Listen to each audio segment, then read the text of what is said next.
Hello friends, मैं निखिल गौतम आज आपके सामने इंडियन कॉन्स्टिट्यूशन 1949 के आर्टिकल 32 के ऊपर एक वीडियो लेके आया हूँ। आपने नोटिस किया मैं 1949 क्यों बोला? इसका जवाब मैं वीडियो के अंत में आपको बताऊंगा। चलिए वीडियो स्टार्ट करते हैं। दोस्तों, आर्टिकल 32 क्या है? 5 रिटों के बारे में बात करता है, जो कि व्यक्तियों को उसके बारे में जानना बहुत जरूरी है।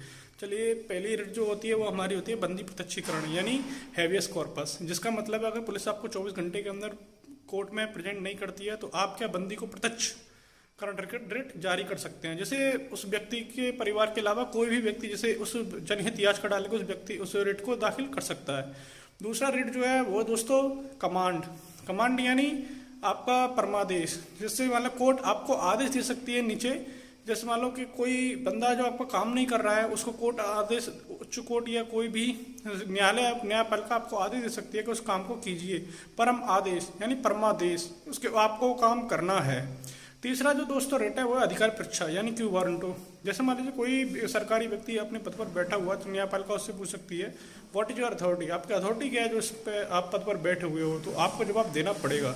चौथी जो रेट है दोस्तों वो है आपकी प्रतिषेध। और पांचवी रेट जो वो आपकी उत्प्रेषण, यानी ये दो रेट है, ये दोनों रेट क्या है? ये न्यायालय की खुद की रेट है।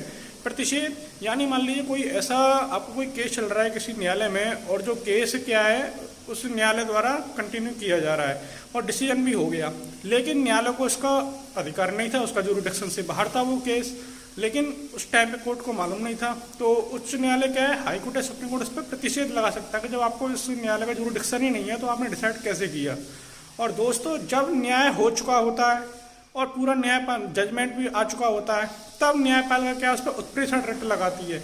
यानी आपने देखा कि जैसे अगर न्यायालय चल रहा है, यानी न्यायालय में न्याय आपका चल रहा है, न्यायालय में आपका यदि जो केस है वो आपका चल रहा है, यानी चलते वक्त, तो आपको कौन सा लगेगा? आपका रिट लगेगा प्रतिषेध। और जब खत्म हो जाए उसके बाद पता चलता है तो आपका कौन सा रिट लगेगा? उत्प्रेषण।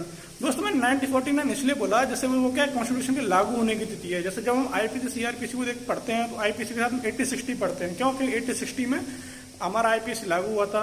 1973 का पढ़ते हैं क्योंकि सीआरपीसी उस टाइम पे लागू हुआ था। दोस्तों, वीडियो अच्छी लगी तो लाइक करिएगा, शेयर करिएगा। Thank you.